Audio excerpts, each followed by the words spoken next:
Wow. Well, he was enraged, you know. No, I do understand. But then a curious reaction set in.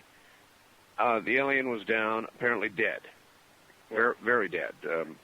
Bleeding seriously and profusely from the skull, as in the photographs we can see. At this point, you went into kind of a state of shock, I think, and you thought you might have just committed murder, killed. Well, I didn't know what had happened. At first I thought maybe I had killed a child that was dressed up and my dog had attacked it. Dogs do things like that for, you know, unknown people who get, you know, for one other reason. What a horrible moment. That must have been a horrible moment. It was terrible. I was emotionally in shock. I was going through terrible stress. I was in fear of what I may have done. My mind was clearly not working right. I was sick. I went through nausea. I had a terrible headache. I didn't know what I had done, except I knew my dog was gone, and I had created this act, which I didn't know if it was murder. I didn't know if it was self-defense. I wasn't sure. At that point, did you reach down and ever touch this creature, trying to determine if it was a costume with a child underneath, or what did you do?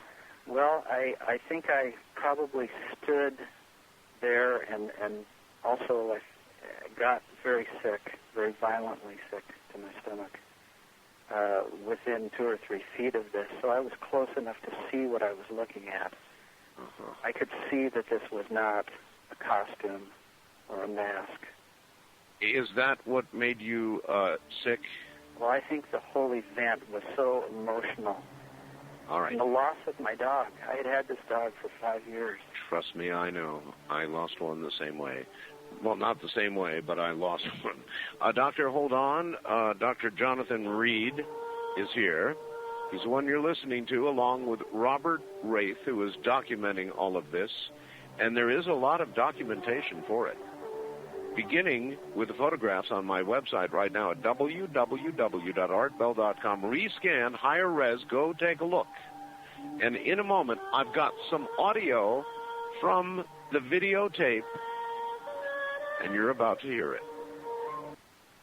Robert Wraith and Dr. Jonathan Reed are here with one of the more incredible stories you're ever going to hear.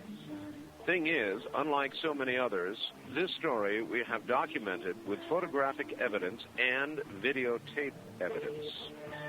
You're going to hear a shortened version of the rest of the story, and in a moment you're going to hear Dr. Reed in the woods. He was running. Boy, was he running. Anyway, we'll get to that in just a moment. Once again, Robert Wraith and the man who had the experience, Dr. Jonathan Reed. Dr. Reed, are you there? Yes. And Robert? Yes. All right, I'm going to play a short audio tape with your permission, which I took earlier today from the videotape that I have that has not yet been made public. And I do this with your permission, correct? Yes, you do. All right. Let us then confirm that this is, in fact, part of the audio from that tape. Listen carefully, folks. You're going to hear a man in a dead, flat panic. Listen.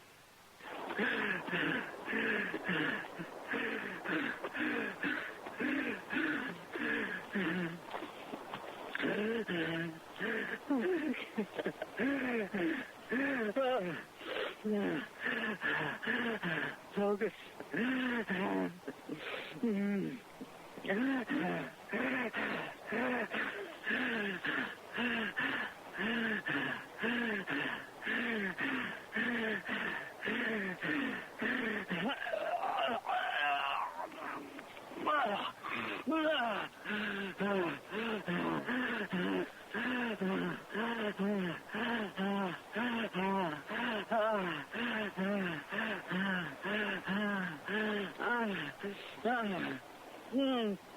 Lucy.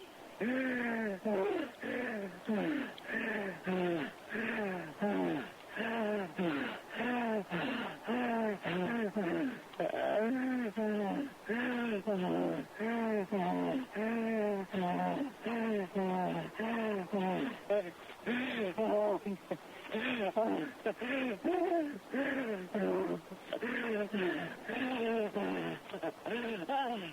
should give you some idea. Doctor, that was you? Yes, it was. That should give everybody some idea of the kind of... You were hyperventilating. At one point, obviously, you threw up. Can you pinpoint what was going on during what we just heard? Yes, this was at the end of about 2.5 hours. What I felt was 2.5 hours of time from the point where I encountered the alien until I decided that I was either going to go out of my mind or be so sick that I would never make it back to my car and or to civilization. So I decided, I don't know if I was obviously very rational, decided to take my cameras out and photograph everything that I could see. And by the way, you had the cameras with you. People asked about that. Yeah, I often took my cameras with me. We have a lot of wildlife and beautiful country. And I had a 35 millimeter camera and a 8 millimeter video camera. In a backpack? Yes. And you also had this thermal blanket. Yeah, I had a typical Mylar thermal blanket, which you use in case of emergency. I had some day rations, some food, flashlight, a pocket knife. That was about it. You were on that scene for a total of 3 hours. Yeah, I think it was just under 3 hours. Just under 3 hours. During that period of time, you eventually noticed something hovering in the air nearby. About an hour after my dog had found the being, I had been sick. I had been practically out of my mind, not knowing what to do.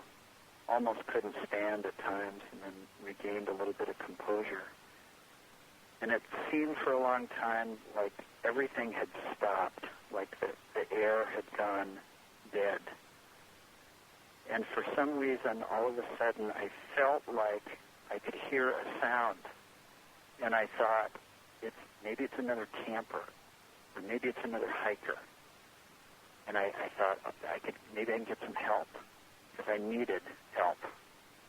And I kind of ran up the path about 30 feet, and I listened, and I couldn't hear anything, but I almost could feel a humming type of sound, almost like when you feel static electricity against the hair on your arm or the back of your neck. Sure. And I tried to listen close enough to where it was coming from, but I couldn't determine where it was coming from. It was so subtle. And I ran the other way down, back toward where I had dropped my backpack, maybe another 60, 70 feet. And I couldn't hear it at that point. And I thought, well, it's gone. Maybe they're moving away from me, or, maybe it was in my mind. And all of a sudden, I turned around, and through the brush, probably some 150 feet from where I was standing, I could see the outline of a black shape. And at first, I thought, well, what is that? Is it a tent? Is it, I didn't know what I was looking at. When I first got the photographs, Doctor, I thought it was a ship. And obviously the vehicle, the creature landed in. But as you look at the foliage attendant there, you get a scale, and it didn't look big enough to bring that creature, small as it was. It might have, but it didn't look like that. I don't think it was a ship as we think of these things. I think it was something else. It was, in its dimension, it was approximately 9 feet long, about 2.5, 2 3/4 feet high, and about 3.5 to 4 feet wide. It had 6 sides, 6 definite dimensional triangles. it was made of some type of material that felt like granite or some kind of stone. It was shiny, and it looked like almost a pool of water, the surface, with some kind of fiber in amongst, this depth. But as I saw it, I moved closer to it, and I got within 30 feet of it, and then I went into almost hysterics, not knowing, again, what is this? What is going on here? And again, I got violently ill and almost couldn't stand and just literally laid against a tree, breathing and trying to gain some kind of composure. All right. You obviously eventually you got to the point where you got enough composure to wrap this creature up in this blanket you had brought. What I thought, the way my mind was working, was that nobody will believe this, and if there's anything I can do to preserve the body, so I can bring somebody back to help me and maybe save it, so I can show somebody. But that's what I tried to do. At first, I thought about burying it. I thought about, trying to put it up in a tree. I thought about, digging a hole and covering it up, probably halfway, because I didn't want to look at it anymore. I didn't want to deal with it, and halfway because I wanted to preserve it. So I ended up saying, well, if I take this thermal blanket and put rocks around it, on top of it, then I could somehow preserve this. Maybe if I put branches on top of it, animals wouldn't come and bother it. There were a lot of animals in the area. I couldn't find any rocks that would work. They were all too big. This is a very mountainous area. They were connected, to the ground. And I didn't have a shovel. I had a knife. That's all I had as far as tools go. And I thought, well, maybe if I wrap it up and roll this thing up in this thermal blanket, I can, put it against, the hillside and pile branches or something alongside of it. So I decided to roll the creature into the blanket, and that was the first time I touched it,